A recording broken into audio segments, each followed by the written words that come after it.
What's up, everybody? I'm Kylan Watson. Welcome to the episode 23 NFL Draft and Playoff Basketball. Oh my, of the Sports Hour Plus with Miller and Watson. Now, I am riding again solo dolo because Morgan is celebrating her 29th birthday today. It was yesterday, and she is celebrating it today. So, definitely shout her out on the socials. Um, Very hard worker. I'm very grateful to have her as my esteemed co-host. So I am very grateful for her. So send a shout out to her. Her birthday was yesterday. Follow us on X slash. Hold on, echoing there. My bad, y'all. But follow us on X slash Twitter. Morgan is at M underscore India underscore Miller. And I am at Kylan W. Watson again. Morgan isn't here because she is celebrating her 29th birthday. So happy birthday to her. Well, send her a shout out on Twitter slash X. She is definitely going to have, hopefully, a great weekend celebrating her 29th year on this earth. Yes. And hopefully she'll be back here next week to give us all that draft update and all that alike. She's celebrating her birthday and then draft hell, so send a prayer her way. So let's get into it. So, as you often know, we always like to start the A block with the most important sports thing going on or sports related thing. So this week it's the Ivy League. The Ivy League has filed. What's up, RC? Shout out to you, man. Uh, um, yeah, I'm on IG. Hold on, I'll drop it. I'll drop it in the chat. Um, so y'all won't be able to see this unless you're in the chat. So check this out if you want to follow me on Instagram. Um, but yeah, so Uh, yeah. What's up, RC? Nice to see you again. Grateful for you tuning in. Like I said, send a shout out to Morgan. It's her 29th birthday. She celebrated it yesterday. And she'll be celebrating all weekend and all week, but she also has to deal with the draft. So send a prayer her way for all that stuff that she is dealing with on that end. Um, so like I said, the Ivy League is filing a brief in support of Dartmouth's appeal of their men's basketball program unionizing. We talked about this a few weeks ago that Dartmouth, the National Labor Relations Board, the NLRB, ruled in Dartmouth's men's basketball's favor and allowed them to become the first organized union in college sports. And obviously, the college, Dartmouth, and the Ivy League are not happy about that because essentially they're ruling that they are employees and you can't have that if the whole NCAA's whole thing is amateurism. We talked about this a few weeks ago. But the update is the Ivy League is now filing an amicus brief in support of Dartmouth's appeal. So we'll see where that goes. But my reaction to this is I think the Ivy League and Dartmouth should just give it up. You should see where it's going in the court. Like the NCAA has already been ruled against by the Supreme Court that amateurism is not real, that they should be paying their players and stuff, and that's what paved the way for the NIL as we currently know it. So I just think the Ivy League should see the headwinds, start thinking about giving their athletes some scholarships and avoid all of these big time transfers that are going on in the Ivy League. You guys may have noticed, or you may have seen a lot of Ivy League players are moving to bigger time programs now. Penn just had a guy, Sachart, move from Penn to USC for his fifth year, for his COVID year. So you're going to see a lot more of this because in the Ivy League, for those of you who don't know, their athletes do not get scholarships. So they go based off either academic scholarships or their own merit. And that's what they do, and they go to school and they get good grades, and the Ivy League doesn't give them any scholarships, and so when they have their chance, they leave. And it really is that simple, and the Ivy League should really be worried about figuring out how you're all a bunch of private schools with a lot of big ass endowments, and why you can't give your players some money. You know, why you can't give your players some scholarships on top of the NIL deal. Maybe figure that one out instead of worrying about a unionization effort.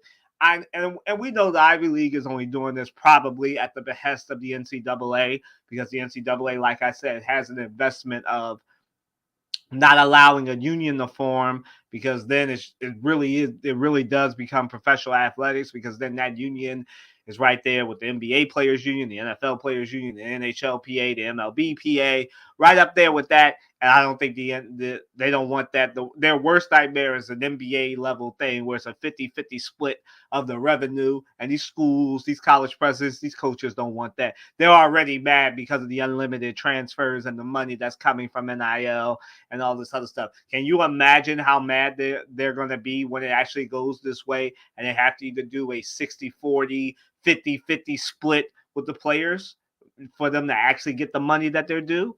Oh, they are going to be pissed.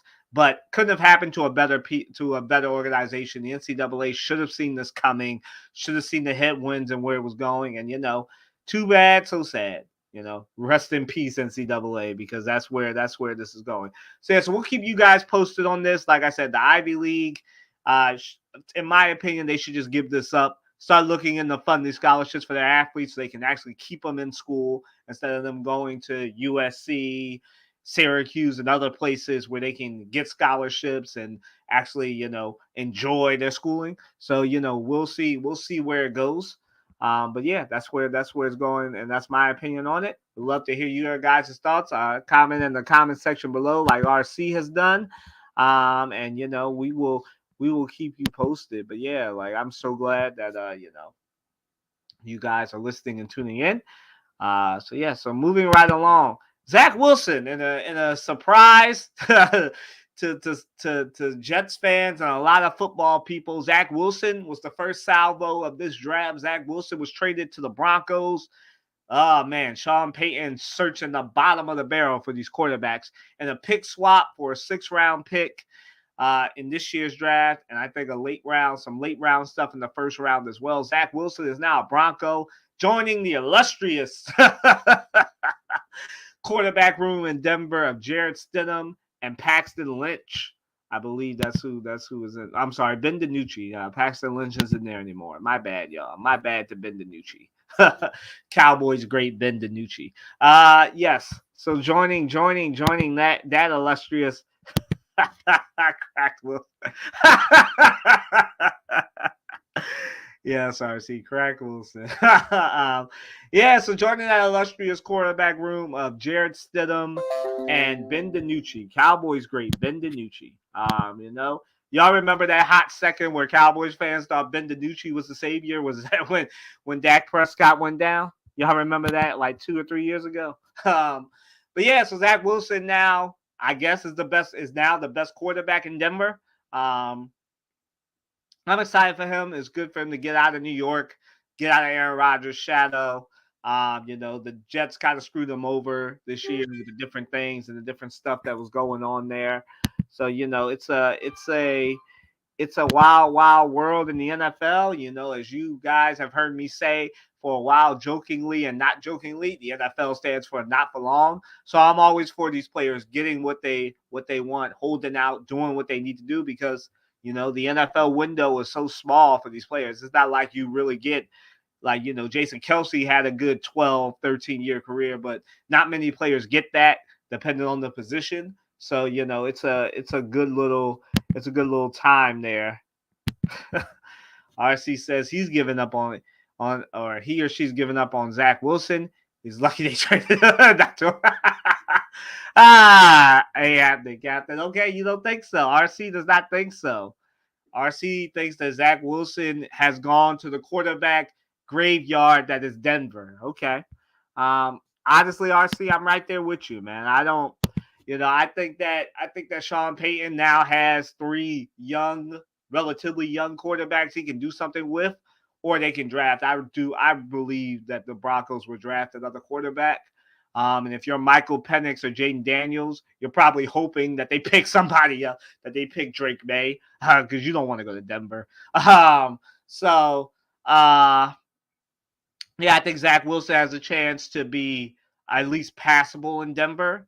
I think that, there won't be that much pressure on him in Denver. The more pressure will be on Sean Payton because he ran Russell Wilson out of town. And so, I think this for all intents and purposes is Sean Payton's hot seat year. Like, and y'all should listen to me when I say this, because I was the one that was the only one in media saying that Pete Carroll would either be fired or retired. And that's exactly what happened. So like I think that all the pressure is on Sean Payton. I don't know. Okay. That's all I say. Okay, you're a brother. Got you, man. I never know, man. So I just want to be cautious there. But okay, your brother, your boy. Got you.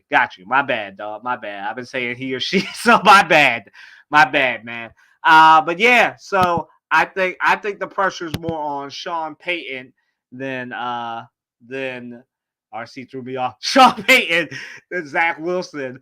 Yeah, so I am of the opinion that Zach Wilson should be able to be passable in that division. He's obviously not better than the top two quarterbacks, which are both in LA and Kansas City. But I mean, I think he could get them some wins. I think Sean Payton sticks his hat on being able to mold young QBs. So this is a great young QB that whose confidence needs to be built up. He's back in the West Coast, back close to Utah and everything. So maybe it'll go better for him in Denver.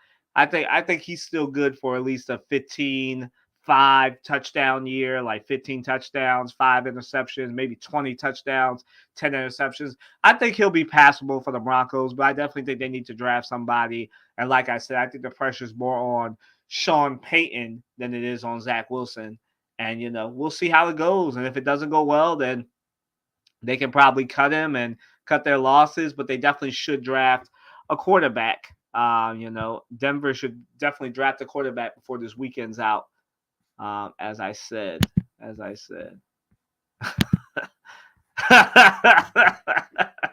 Yeah, I agree with you, man. We're of the same mind here, RC. Yeah, Denver definitely should take a quarterback, and probably if you're Michael Penix and Jaden Daniels, you're hoping they take Drake May, because you don't want to end up in the quarterback elephant graveyard. Shout out to the Lion King. That is Denver. So yeah, speaking of drafts, let's preview it. This is what most of y'all care. Most of you football fans, for some reason, care about this weekend. The NFL draft. Oh, the crapshoot that is the 2024 NFL draft. Obviously, we expect Caleb Wilson to go first. After that, it is a crapshoot.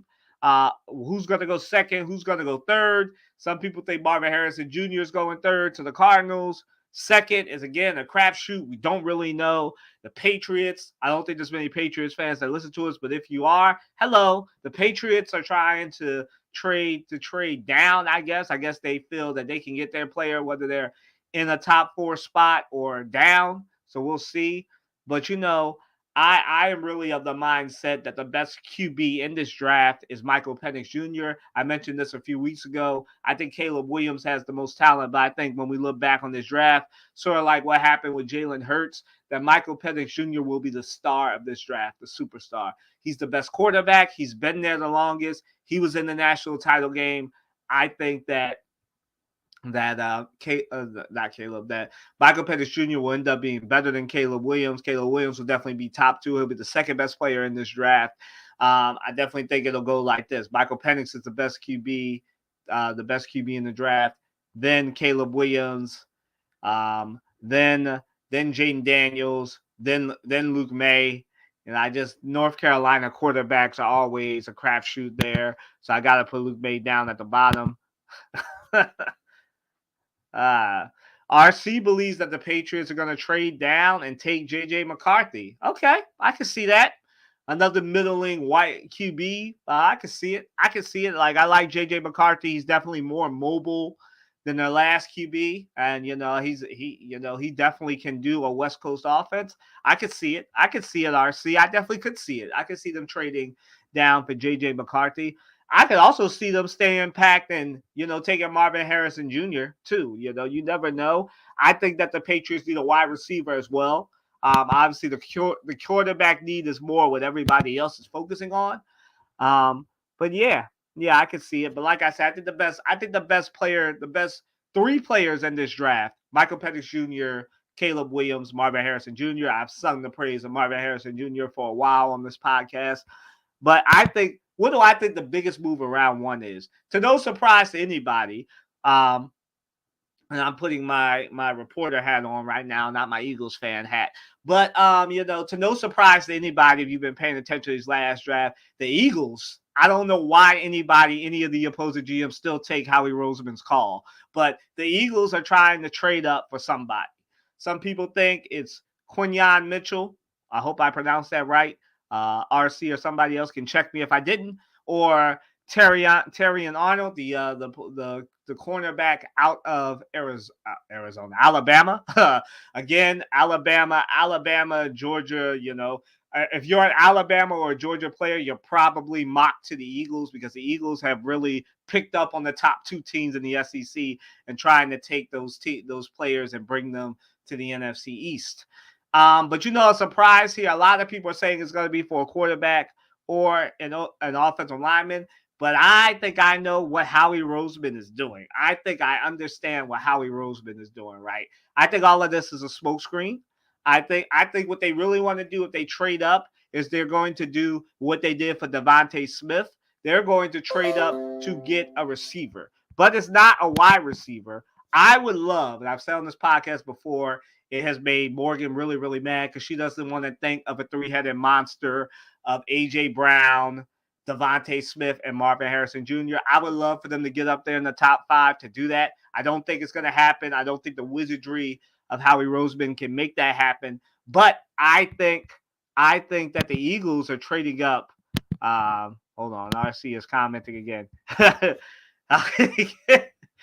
Him of the new tools the Bears have assembled in Swift and Keenan Allen. They need a strong O-line.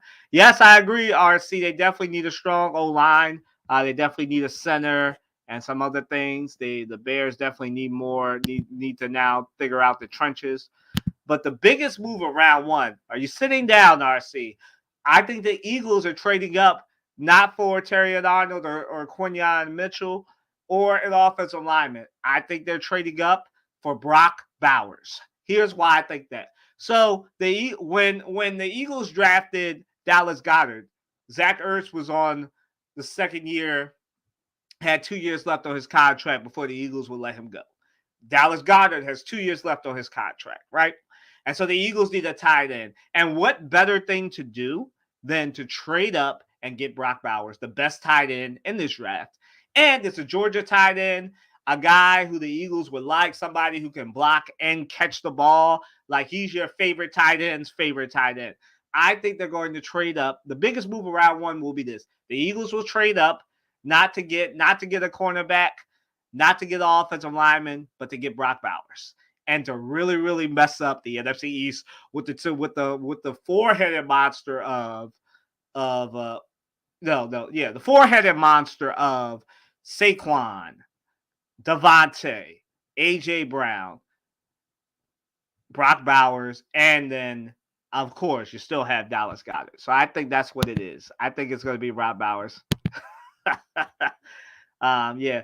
So yes, yeah, one of the best tight ends out of Georgia. Definitely look him up, RC. He's a great player. Was one of the best receivers Georgia had this year. So yeah, that's the biggest move I think around one, that the Eagles will move up, but I don't think it's to get a cornerback or an offensive lineman. I think it's going to be to get Brock Bowers. I know that they haven't been associated with tight ends, but the Eagles have been pulling a lot of top 30 surprises. Like Quinyon Mitchell just announced that he visited the Eagles like 2 weeks ago, and no one knew that had happened. So the Eagles do a lot of moving in silence. So I do not be surprised. So I kind of answered this. I said my surprising player who will be drafted early, Brock Bowers. Some people have rejected him late first round. I think it's earlier than that. I think the Eagles nab him in the top 13, top 14 spot. I think that's who the Eagles are moving up for. Not specifically for a wide receiver, but I think they're moving up for a tight end. The other thing on the Eagles front that I didn't put on this rundown, rumor has it that the Eagles are looking to get another extension done with A.J. Brown. So look for that happening soon. A.J. Brown and the Eagles agreeing on some type of big time extension. So look for that soon. That's what the rumors are saying. So yeah, so moving right along, and yeah, definitely keep us posted at Colin W. Watson on Twitter, at M India Miller on Twitter /X as well. Morgan will definitely be keeping up with the NFL draft. Like I said, I will be more on the NBA side of things because it is the playoffs, and like I like the draft, but I don't really like stop everything that's going on in the playoffs and basketball and hockey for that. So, for those of you that, like the NFL draft, I'll be retweeting the Eagles stuff and any big surprises that happen, but mainly it'll be basketball on my end. So speaking of, the Miami Heat stole game 2 from the Boston Celtics. And here's my reaction to that. I figure that I've been one of those people. Hold on. RC is a Cardinals fan, a Vikings fan, so he hopes the Cardinals will take Marvin Harrison. He doesn't care what his Vikings do. The Vikings do need more help than the draft can provide. I agree with you there, RC. Yeah, I like I said, I think the Cardinals have been the most mocked team to Marvin Harrison Jr. So I think that will happen again, unless the Eagles pull some Jedi mind trick that gets them to beat the Cardinals and bring Marvin Harrison Jr. home. But I definitely think he'll end up in Arizona with Kyler Murray. Kyler Murray gets another weapon. That is the more logical option. But again, we don't know what's going to happen after Caleb Williams goes number 1. So we really don't know after that. So it's like I said, it's a crapshoot after that. So if you're betting on this stuff, I would just place. I'm not a gambler, but I would definitely place that bet on on Caleb Williams going number 1, and then after that, just it's a crapshoot. Excuse me. So Miami Heat stole game 2 from the Boston Celtics. I feel like I've been one of the few people in media that have been saying that the Celtics are not as dominant as they were last year, and that it's only going to take one team to punch them in the mouth before everybody realizes it, right? Because this is what often happens in the playoffs, right? Boston looks dominant. They usually, dominate through round 1. Then they get tougher competition in round 2, and then it's shown that they're not as good as their regular seasons would say, because the players get tight, their role players get tight, and then, like I said, a lot of stuff relies on mainly Jason Tatum and Jaylen Brown, and both of those players did their job yesterday. It was the others, right? Jrue Holiday didn't give them enough. Kristaps Porzingis couldn't dominate. Bam Adebayo. Neither could Al Horford. The others for the Celtics didn't show up. The Boston Celtics media and reporters that cover the team have been saying, oh, they got fooled into taking more twos and they couldn't make twos. But look, the Celtics are a jump shooting team. They live and die by the threes and the twos, and those weren't falling. And then Jason Tatum and Jaylen Brown were tired out by the Miami Heat zone. This is what the Miami Heat do to people. They did it to my Sixers. Yeah, they did wake up sick. RC, they did it to my Sixers just a week ago. Like, this is what the Heat do. They scheme a zone that takes away your top players and makes everybody else beat them. And like I said, Jrue Holiday is a champion, but he's not that guy anymore. Kristaps Porzingis is probably a future champion or future Hall of Famer. He's not that guy anymore. So it falls under Jaylen Brown and Jason Tatum. And like I said, Jaylen Brown has these times where he can go from this to this, and it can be a quarter apart. So it relies too much on Jason Tatum, and that's what happened last night. It relied too much on Jason Tatum. He couldn't make it happen, especially, because the Heat just couldn't miss last night. The Heat were due, right? The Sixers really dominated them, later in the game because they couldn't make shots. And now, they're finally coming back up to what they should be. The Heat dominate you in the three-point line, especially when Tyler Herro is on. When I said during the preview, I said Tyler Herro and Bam Adebayo would have to go God mode to at least steal one game from the Celtics. And they did it way earlier than I thought they would. I thought that they would beat them over this weekend in games 3 or 4 and make it go 5. I still think it's Boston in 5. To answer the next question, I don't think Boston is in trouble against the Heat. I think that they'll figure it out. They'll have an answer to the zone. But I just think that the others have to step up. And all these playoffs, I've said in previewing them that a role player would have to step up in each series, right, for each team. And so I don't. Is that role player going to be Derek White? Is it going to be Drew Holiday? Is it going to be Kristaps Porzingis? Is it going to be somebody else from the Boston bench? Somebody has to step up. A couple of people actually have to step up against the Heat, especially with the way that they play zone. That Boston expects to beat them, like I think, in 5 games. They can't do it in 4 now, so it's got to be 5 games or less. 5 games or 6. So I don't think Boston is in trouble. I just think that Missoula now has to scheme better. They have to get somebody else to hit threes and make shots and dominate that zone. Because right now it's really just Bam Adebayo and Tyler Hero. I know Caleb Williams. I know Caleb went off a little bit yesterday. Caleb Martin. I was about to say Caleb Williams. Caleb Martin went off a little bit, but I just think that right now for Boston, the more troubling thing is that they were at home and they couldn't get anything out of their role players like they did in game 1. So they have to figure out how to get something out of their role players. Otherwise, they are going to be in trouble, not in this series, but in the next one against either Milwaukee or the Pacers. Yeah, so the other one. Speaking of, we had 2 different 1 seeds. One dominated, one got dominated. The Thunder dominated the Pelicans. So the Thunder did what they were supposed to do. They dominated the Pelicans. Like I said, the Pelicans were going to struggle against the Thunder and all their long defenders without Zion Williamson. And that's exactly what happened, right? The Thunder just dominated them, right? Shai Gilgeous-Alexander, Lou Dort, Chet Holmgren. Again, I said Chet Holmgren would have to dominate Jonas Valanciunas, and that's exactly what he's done. Chet Holmgren is a little bit of a deceptive person because he's so lanky and skinny. Most people are like, oh, he can't be that dominant. But that man is a lot more dominant than he gets credit for. So I think that, the Thunder will probably be the only team that sweeps their first round matchup. The Pelicans are not good without Zion Williamson. It relies too much on Brandon Ingram and what's left for CJ McCollum. And like I said, both of those players, like I said, on my video last week, definitely check that out. My NBA playoffs. I'll preview that Brandon Ingram and CJ McCollum would have to both go God mode in order to keep the Pelicans and get the Pelicans at least a game. Now, I still think that they can get a game in New Orleans because weird things happen when a team goes home. The role players play better. So again, for the Thunder to sweep, they're gonna have to do what they've been doing. Keep New Orleans' explosive bench down. Keep Trey Murphy, the third down. Don't let him get threes. Don't let them get a lot of wide open shots. If they can do that, then the Thunder can sweep. But I definitely think the Thunder are going to dominate the Pelicans and move on to the Western Conference Finals, where I think that they will face Denver or Minnesota.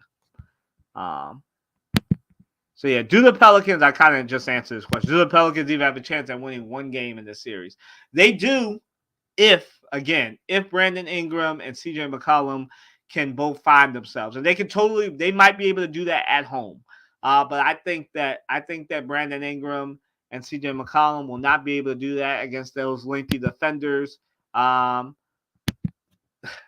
definitely, RC. Shout out to Chet Holmgren. Yeah, he is built in Green Bay. Yeah, he is stocky. Yeah, a lot of people are deceived by his body type. That's true. But yeah, so I think the Pelicans have a slim chance, but I think they're getting swept. Unless Zion Williamson, and there's rumors that he might come back, unless Zion Williamson makes a surprise appearance, I think it's over for the Pelicans. And valiant effort, but I think it's over for the Pelicans. All right. So the Cleveland Cavaliers versus Orlando Magic Game 3, which is tonight at 7 p.m. on NBA TV. They are getting the NBA TV treatment because, Cleveland versus Orlando or New York, Philly. You're going to put New York, Philly on primetime television over Cleveland versus Orlando. But this is a good series. I didn't watch Game 2, but it seems like the pattern from Game 2 and from Game 1 carried over to game 2 here. So I think the Magic. I did pick the Magic. I won't lie. I did pick the Magic in 7 games, just because I think that the Magic will find themselves at least at home. So I think now that they're moving to Orlando, I think it becomes even more important for the Wagner brothers to start dominating. Uh, RC is saying he's going to give Orlando 1 game at the hockey, but he thinks it's over in 5. All right, he's not with me here, but it's all good. It's all good, man. It's all good. But yeah, so I think obviously the X factors for the Cavs have been their 2 big men, Evan Mobley and Jared Allen, have been able to do what I thought they would be able to do against Wendell Turner and the big men of the Magic. They've dominated, right? I didn't think that Evan Mobley would be dominating like he has been dominating, but he's been dominating. And I have to give him his props. He didn't perform last year, but he's performing this year. And he has the Cavs looking like they might get farther than they did last year and may get to a second round. So I think that the Cavs, their X factors again need to continue to be their bench and Evan Mobley and Jared Allen. Obviously, some people say, "Well, Colin, why aren't you saying Donovan Mitchell and Darius Garland?" I mean, I think all of us, whether you're a basketball savant or not, think that Mitchell and Garland. When you think Mitchell and Garland versus Suggs and Fultz, of course you're going to say, "Oh yeah, Mitchell and Garland should perform very, very well against Jalen Suggs and Markelle Fultz," and that's what they've been doing. But I think that Jared Allen and Evan Mobley are the key. If the Magic want to win, they're going to have to do something to keep both Mobley and Allen off the boards, find a way to shut them both down. If it's Donovan Mitchell and Darius Garland that beat you, I know this is going to sound reverse of what the coaches will want. But if it's Darius Garland and Donovan Mitchell that beat you, you much rather have that than Garland, Mitchell, Mobley, and Allen beating you, right? And so I think that, when they get home, they'll be able to win at least one or both of these games. I think that the Magic will be able to pull it off, tie this game, tie this series, put a little bit more pressure on the Cavaliers. And I think if you put pressure on the Cavs, they'll fold just like the Knicks did last year. But I think that in game 3, my game 3 prediction, I think that Paolo Banchero, the Wagner brothers, and another role player joins them, and that today the Magic pull it off, get their first playoff victory in forever. They beat the Cavaliers tonight and start the revolution there. Yeah, so that's my pick. As I said, I'm going to be completely transparent here. I picked the Magic in 7 games. I know RC disagrees with me and probably thinks I'm crazy, but I just have no respect. Don't look at that as me being high on the Magic. It's kind of like the same thing that I said to Morgan a few weeks ago when I picked JMU over Wisconsin. Don't think that as a JMU, like me being encouraged by JMU. It's the same thing here. Don't think that I'm just high on the Magic. I'm really just low on the Cavaliers. Like, it's not a Magic appreciation post. It's not me being nostalgic for the Shaq Penny, Nick Anderson years. It's not any of that. It's just me being low on the Cavaliers. I just think that when you put some pressure on the Cavaliers, they'll fold.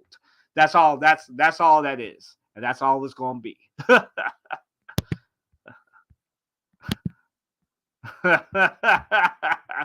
We're gone. Man. We'll get to that series in a minute, RC. But to the biggest thing of the last few weeks, were the Sixers screwed out of a Game 2 victory over the Knicks in MSG? Y'all know what I'm going to say, right? Whether you're a Sixers fan or a Knicks fan, all of y'all saw Tyrese Maxey get mugged. Like, get mugged, get pushed, get his jersey grabbed. And now we've got the last 2-minute report that said it.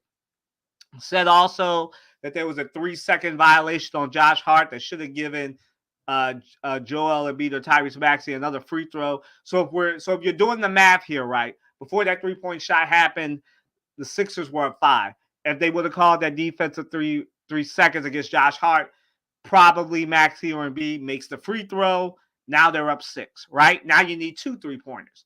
If they call the foul call, this is what happened in game 1, right? When they said Nicholas Batum did the same thing to Jalen Brunson. They gave Brunson the 2 free throws. The Knicks got possession, and they wound up winning that. And I think there was less on that game 1 foul out of balance call than was in game 2. You know, I think the Sixers got wildly screwed. Referees must have been tired or fatigued when Maxey got mugged. Yeah, either that or, you know what I think, RC? I think that the Knicks fans have set a precedent now because they bullied them refs into swallowing their whistles. So you know it's going to be worse in Philly because they're going to get way more bullied in Philly than they will in New York because New York is soft in comparison when it comes to sports fandom. So I think that these refs are going to get bullied. Like the I'm going to get to this in a second, but for these 2 home games, it's about to be on a billion the way they're going to be calling everything in the Sixers' favor because the league is not trying to have, like, the Sixers are already filing a grievance based on what happened in game 1 and 2. And if I was them, I would file a protest too because the Knicks just did that 2 months ago when they got screwed over by the Alabama's call in Portland, or was it Detroit? One of them, right? So, and I saw a lot of Knicks fans being like, oh, it's just playoff basketball. I'm like, yo, it is not just playoff basketball.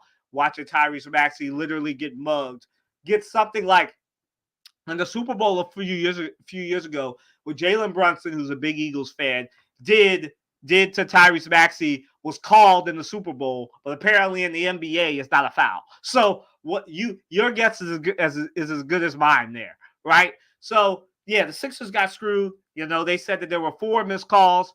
1 disadvantaged the Knicks, 3 disadvantaged the Sixers. And ironically enough, those 3 calls led to a final 3-pointer that shouldn't have happened by Villanova's own Dante DiVincenzo. And that's all she wrote.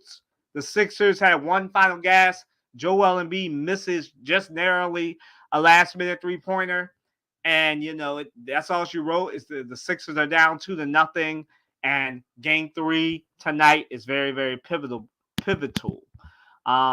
But yeah, what should the league do about this? So I think this is the thing where I say the NBA is smarter than the NFL. But one thing the NFL has right that the NBA needs to do is automatic reviews, automatic challenges in the last 2 minutes of games. In the fourth quarter and in the last 2 minutes of the second quarter, it should be automatic challenges. You know, if there's a question like there was in game 2 about Tyrese Maxey being mugged, and I didn't even mention the fact that Nick Nurse was calling timeout like at least 4 times during that segment, right? If there's a question about that, it should be automatically reviewed. Things like that should be reviewed. You know, I say the same thing about the NFL. Pass interference should be able to be reviewed by the NFL as well. Like, that should be able to be reviewed. Nick Nurse shouldn't have had to waste a challenge. Anything that happens in the last 5 minutes of a fourth quarter should be reviewable, right? Automatically reviewable. And I think once that happens, you'll see. Sorry, y'all, my phone's going off. I'm not going to get that because I'm live on the air. But you know, I think that that's what the league should do about it. I think they should replay those last few seconds, but they're not going to do it because obviously they don't want to do that.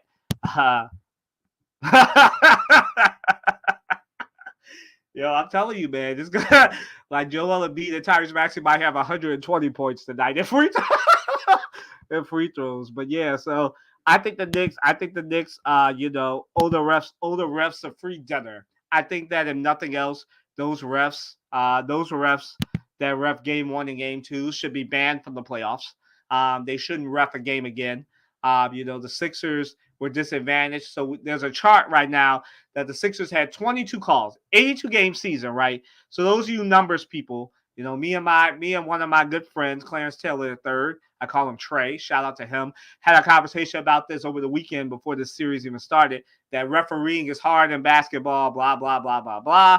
You know, I won't rehash the conversation. It is hard, but again, this is the number, and this is what I said to him in our private group chat after game 2. Right? I showed them the chart, right? Now, other teams, they've gotten like 8, 9, 10 calls going against them. The Sixers in an 82-game season had 22 calls go against them. 20 Joel Embiid's jersey number plus D'Angelo Russell's jersey number 1, right? Or I'm sorry, James Harden's jersey number. 21 plus 1. 22 calls go against them in an 82-game season. They were disadvantaged 22 times. And the most famous one before this one was against the Clippers, where the ref said, our bad. Clearly, Kawhi Leonard fouled Kelly Oubre Jr. And if the Sixers had won that game and gotten those free throws, they wouldn't be in the play-in tournament. They probably would be a 3 or 2 seed right now. But them's the breaks. We're not complaining about it. But 22 calls in 82 games has gone against the Sixers, 82 plus games. And just add those 3 calls, 25 calls have gone against the Sixers just this season alone, 23 and 20 in the 2023 and 2024 NBA season, right? Now, some people, the conspiracy theorists, would say, oh, they're out to get the Sixers. I think the league just needs to do something about that. Do something about these officials. Let the calls be reviewed. Or if there is a thing, like if you have refs with clear biases, like what happened to the Sixers last year with the referee that was a big-time Celtics fan, refereeing a Celtics-Sixers Game 7. Shouldn't have happened. You should not, if you have a clear bias like that, you shouldn't be reffing. Right? Like, I don't think that's hard. I would say this even if somebody let me ref a game and it's a Sixers game, I'm a big Sixers fan. That shouldn't happen. I'm gonna be objective about this. It shouldn't happen on both sides. But it is what it is. Like I said, the players have to move on, but Philadelphia does not. And Philadelphia holds long grudges. So that's what the league should do about it. You should be able to review calls. It should be automatic from Secaucus, New Jersey. And the fact that game might cost the Sixers a first-round matchup, I say might cost the Sixers a first-round matchup, is so egregious. And you've got Stephen A. Smith. When I agree on something, Stephen A. Smith agrees on something, and LeBron James, or as RC said, LeBrickton James agree on something, it's crazy. Because, like I said, I'm putting my Sixers fandom to the side here. As an objective journalist, like that is, you can't have that in the playoffs. People are already saying that the league's playoffs are, they say the same thing about the NFL, that, it's rigged. It's like wrestling. There's already a predetermined winner. And now you got that? Come on now. The league can't have that. So like RC said, Embiid's probably going to get like 30 free throws tonight. But so the Knicks versus Sixers, the series now switches to Philly. Here's the thing for the Sixers, right? This is a must-win game. They're getting one of their big guns. They have decided, I think for the Knicks, it would have been better for them if the Sixers would have won, because now the Sixers are unleashing the guns. Like I've said this before, that DeAnthony Melton, he's been practicing in game 1 and game 2 in the shoot-arounds before the games.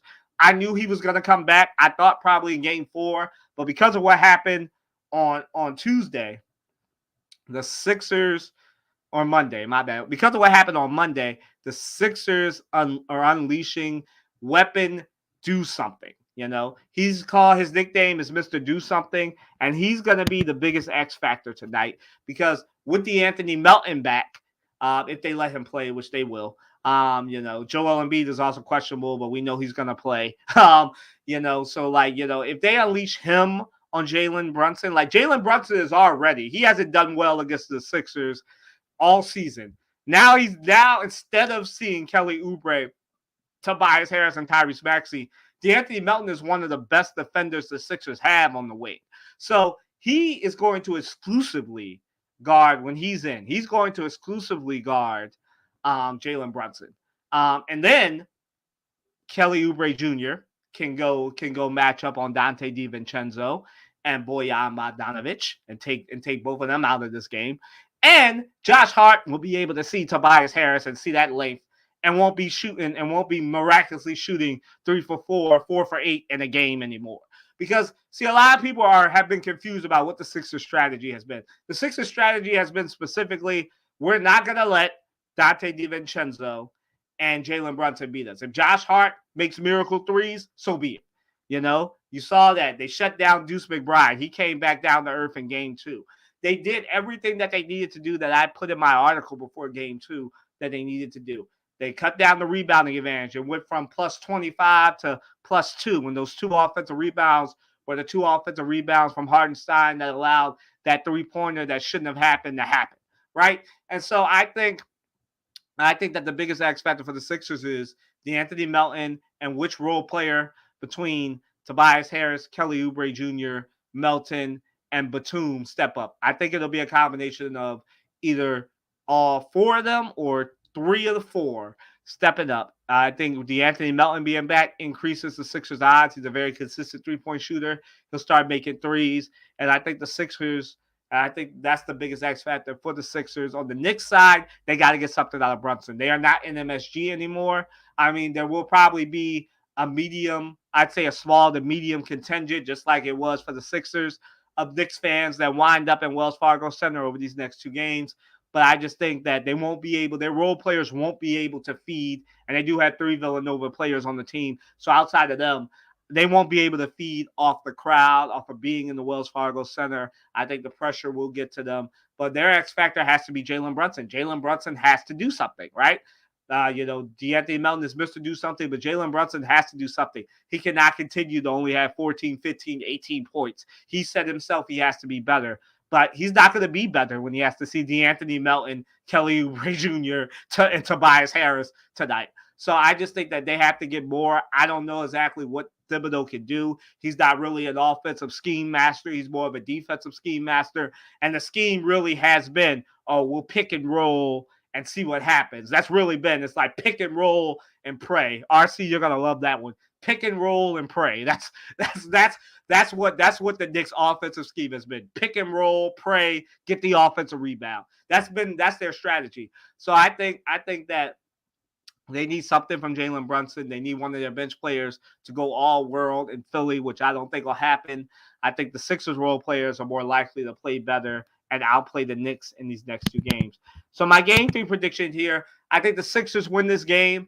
They're angry. I think this is the start of the comeback trail. The Sixers win this game 120-110. I think they leave no doubt tonight. I think Tyrese Maxey, Joel Embiid, once again combined for 80 tonight. I think they both dropped 40 plus.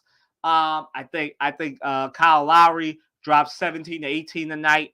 I think Tobias Harris 13 to 15. Kelly Oubre Jr. probably gets 12 to 17 tonight. And, I think DeAnthony Melton, 11 points, and most of his work is shutting down Jalen Brunson tonight.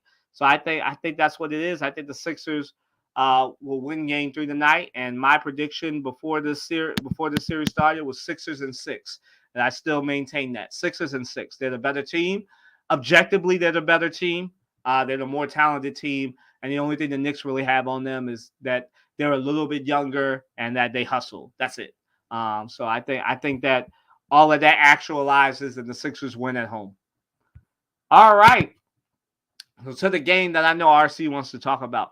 Denver Nuggets versus the Los Angeles Lakers tonight in Crypto Center. I'll never be able to say that right. Crypto Center over the Staples Center, 9:30 tonight on TNT. So, okay, this one again, like, unfortunately, between the Lakers and the Sixers, obviously, the Lakers blew a higher lead than the Sixers did, 20-point lead over a 5-point lead.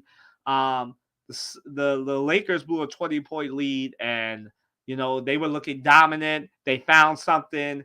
They did something that I thought would be really important, and I mentioned that Rui Hachimura would be important in this series, and they put him over Nikola Jokic, somebody who's a little bit longer, a little bit lengthier than Jared Vanderbilt, and it made it difficult on Jokic. And I think that they'll do that again. I think, like I said, for the Sixers, their role players should play a lot better in the confines of Crypto.com arena than they did in Ball Arena in Denver. So I think that the Lakers X factors, just to speed this one up, the Lakers X factors, or not speed it up, but the Lakers X factors, like I said before, Rui Hachimura, Austin Reeves, D'Angelo Russell. If all 3 of them come to play, the Lakers will win pretty handily, on top of AD and LeBron scoring at least 60 to 80 combined points of the Lakers total. So I think if that happens, then the Lakers should win this game. The Nuggets side, got to get more from Michael Porter Jr. and Jamal Murray. Jokic now is going to have Hachimura on him. So that's a little bit more of a tougher matchup that he won't be able to bully Hachimura as much as he's been bullying Vanderbilt. Um, Seems like they're gonna get another of their role players back today, the Lakers. So it's gonna be a good series. I think it goes. I picked Nuggets in six. So I think the Nuggets will still win this series. But I think as far as tonight, uh, no, no, I said the Nuggets are going to win this series. In six. I think I said five, but I'm changing it to six after what I saw Roy Hachimura do to Nikola Jokic last week. I'm sorry, on Monday. I think that the Lakers are. I totally agree, RC. But I just think, man, after what I saw on Monday, I just can't, I look. I'll put it like this: the Lakers role players should be able to do better in crypto arena, right? I wouldn't be surprised if the Nuggets win tonight, but I just think that the Lakers will have that momentum and that build. They'll be upset for losing by 20. And hey, the Nuggets already came back from a 20-point lead, but I think the Lakers still won tonight, and then I think that they'll lose in 5 or 6 games. So I think that they win tonight, but they'll probably lose these next 2 to 3 games. So I said before the series Nuggets in 5 or 6. So I gotta give LeBron and AD their credit that their greatness can at least get one game, and they got gentlemen swept last year too. They lost in 5, so I just think that they'll lose in 5 or 6 like they did last year. So no big thing there. Um, the other thing. Um, so is this the most parity we've seen in the NBA playoffs? Um, I'm gonna say yes. I think this is the most parity we have seen in the NBA playoffs. Not just because All right, RC's put his predictions out there. He says LeBron scores 30 in the first half, only 2 points in the second half, and they lose a close game. Okay, all right, RC. All right, that's where he's at. That's where he's at in this thing. But yeah, I think so. I think this is the most parity we have seen in the NBA playoffs. I think like I said, the youth now is in the East more than it is in the West. Although the Timberwolves and the Thunder are both one of the top 3 teams there. I think this is the most parity. We've got surprising teams. We've got what the league likes. 2 big cities going at it: Philly and New York. You've got a good mix of everything that the league likes. So yeah, I think there's a lot of parity. I think there's a lot of screw up stuff going on, and I'll talk about that at the end of the season about how dumb the tiebreakers are when you have a play-in tournament and otherwise. But I think this is the most parity that I've seen in an NBA playoffs in a long time.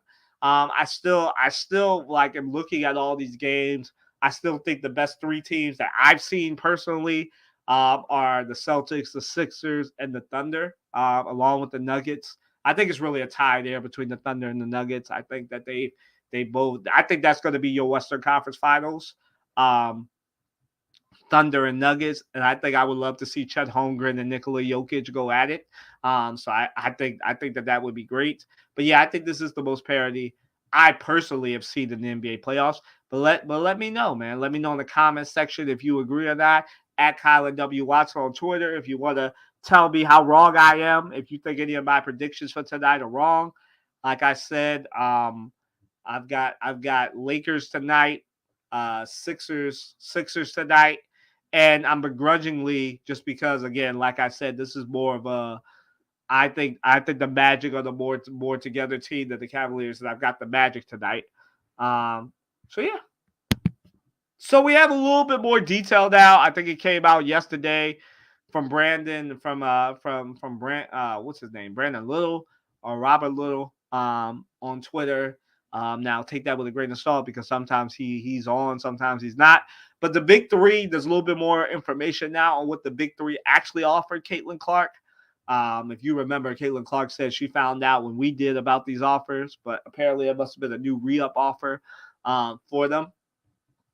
So the Big Three offered Caitlin Clark 2 years, $15 million deal. They also offered her team ownership to play for them instead of going to the WNBA versus Nike's 8 years, $28 million contract. Now, before all y'all start doing some math on it, so 8 years, 28 million, I just think that my reaction to this is, like I said a few weeks ago when this came out, that this was clearly a publicity stunt by Ice Cube and them. She was never taking it. Her stated goal was to go to the WNBA. People got a little bit too mixed up on the fact that she's going to make her first contract with the WNBA will amount to $300,000. I've said before that with both men's and women's basketball players, it's never about the game checks. It's always about RC. He is. Cube desperate Clark Serson at this point. Maybe you should offer her a role in the Final Friday film too. Well, he's mad about that, bro, because he doesn't own that. He doesn't own that. That's WB. And we know what Zaslaw is doing with these tax breaks. Yeah, she is. She's going to play when she's ready. I mean, this is kind of a bad year for that because she's got the WNBA. And, a lot of people are upset at this, but, it's a good move by the USA Olympic team that seems like she'll probably have a spot on Team USA for the summer. So for those that don't know, WNBA usually starts next month. They'll go until about mid-July. Then they'll take an Olympics break because, it's an Olympics year. For all the members of Team USA who are WNBA players to be able to go to Paris and win some gold. So that's what's going on there, and so it wouldn't have been able to happen this year anyway. Ice Cube and them knew that. Like, she's going to the Olympics. They're not going to have all the players that they would have in the Big Three because of that. It's mostly a retirement home for former NBA players anyway and street ballers. So, it's not really it wouldn't be a thing for her. And again, Nike offered her a lot of money. Now, Robert Little and others are saying that, Ice Cube's big conspiracy theory is that the NBA, keeps the players from doing stuff for them, bans them from arenas because the NBA looks at the Big Three as competition. I just don't think that that's true. I mean, Ice Cube did win a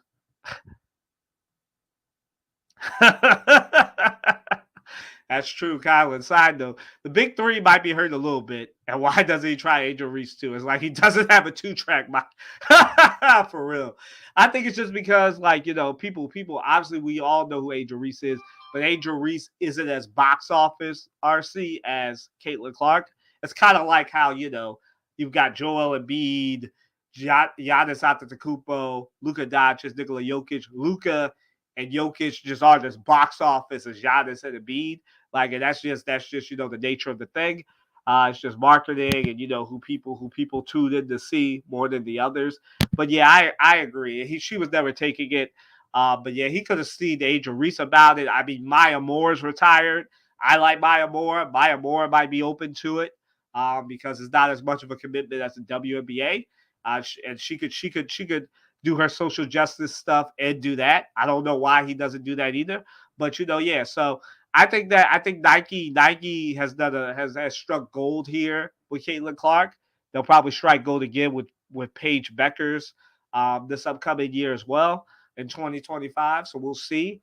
But that brings us to this question over here. Should more women's basketball players have an endorsement deal like that? Yes. And the specific player I'm talking about is the New York Times bestseller, 2-time champion, Angel Wilson. Why does Angel Wilson not have a signature shoe deal? Like, this girl has a statue in South Carolina, has 2 rings, is one of the faces of the league, and she's just an all-around great player, the great role model, and I think Angel Wilson is the actual face right now of the WNBA. And you have these people coming out. Angel Reese Chicago's guy just sold out too, like 2 or 3 days ago. Only thing. Yeah, you're right. Clark is a different animal. Her fever jersey sold out in 2 hours. True, very true. Like both Angel Reese and Caitlin Clark are the two box office stars of this draft, right? I don't think there's any argument there. It's just that Caitlin Clark is a little bit more it's a little bit more box office than Angel Reese. Just a little bit more. Not by a lot, but just a little bit more.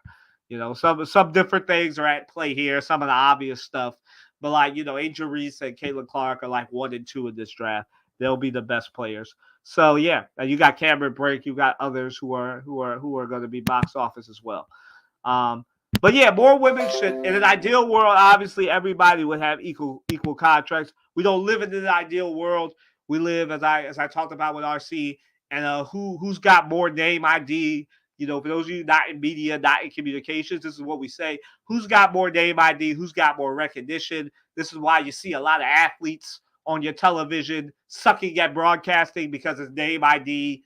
It's name ID. It's who do people trust. It's who will people tune in to see. That's why Caitlin Clark has a little bit more equity and stuff than an Angel Reese, a Cameron Brink, and everybody else, because that's who people tune in to see, right? Whether you agree with that or not, that's how it works in the media and communications field and in movie field. I mean, it just came out that Hollywood is missing out on $30 billion because they're not putting black and brown faces in their movies. They're missing out on $30 billion on a market like that. And that's just, again, the thing we say in the media and communications a lot.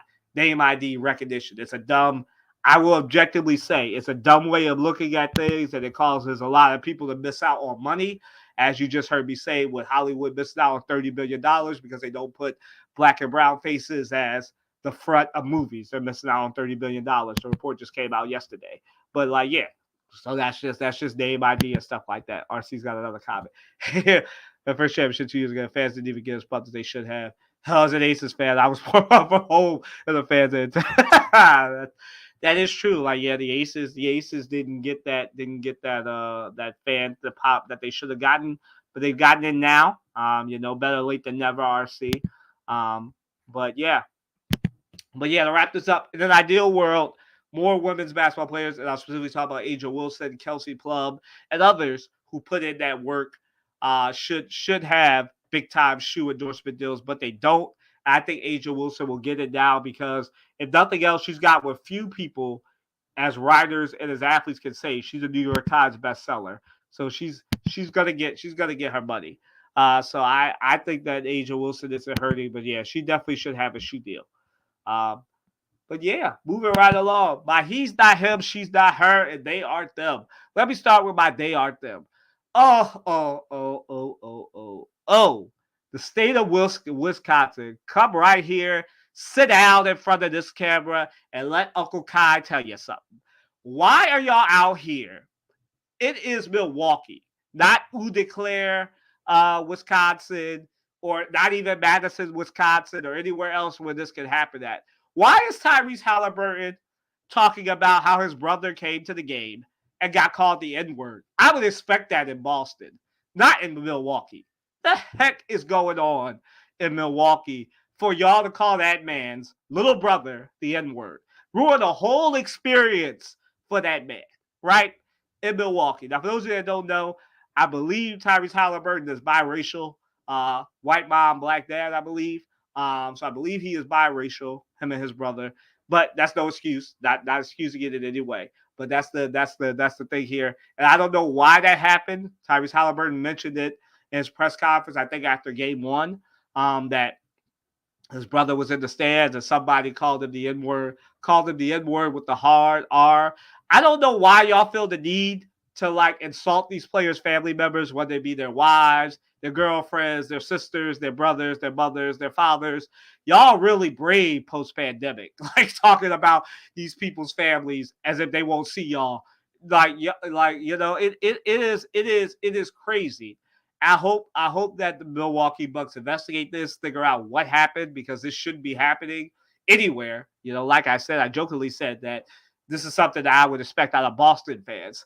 But it's this has been heard in Boston. I don't think I've ever heard about this in Milwaukee that I know of. Somebody can check me if I'm wrong, but I just think that's my day on them. whoever that Milwaukee Bucks fan is, or multiple fans that did that, called that man the N-word, called that man's brother the N-word.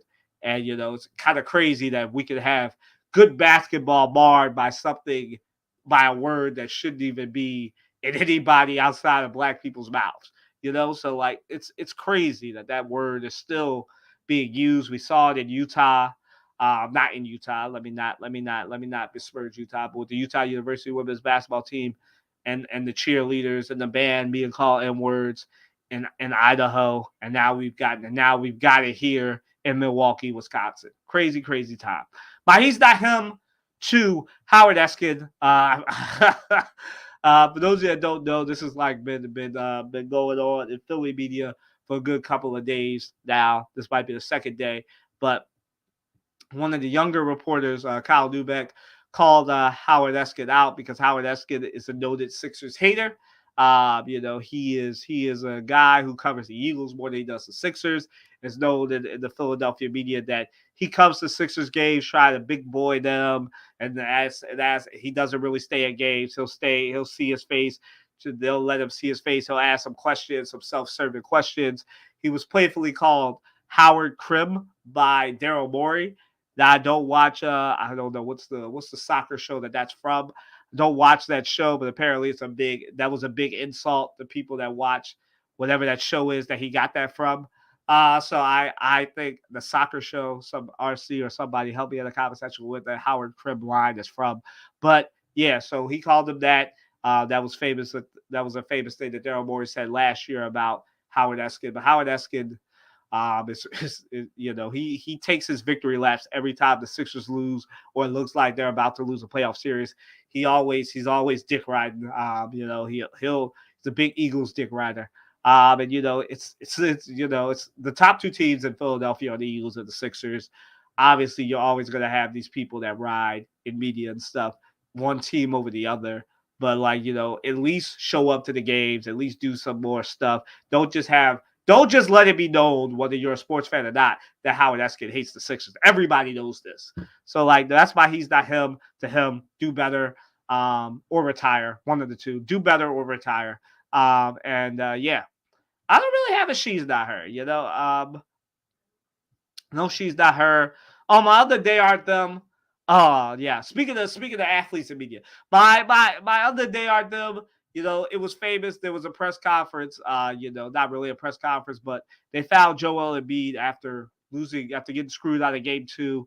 He said he was the better team, and you had Charles Barkley and Shaquille O'Neal and the other guys in the TNT media who were saying, because he was like this, why is his head down? Why does he look disparaged? Like the words that he's coming out of his mouth are encouraging, but I would like to see his head up. And I was like, do y'all watch, the Shaq and Charles Barkley beefing with Kendrick Perkins, another noted athlete in media, because he says he asked them that they watch their games, and so they had like a punching bag of Kendrick Perkins on the show last night. None of them watched the game. So I like, and here's the thing, right? Now, those of you who have watched this series through 2 games, obviously Joel Embiid is recovering from the knee surgery, but also he got poked in the eye twice by Isaiah Hartenstein and also got elbowed in his face.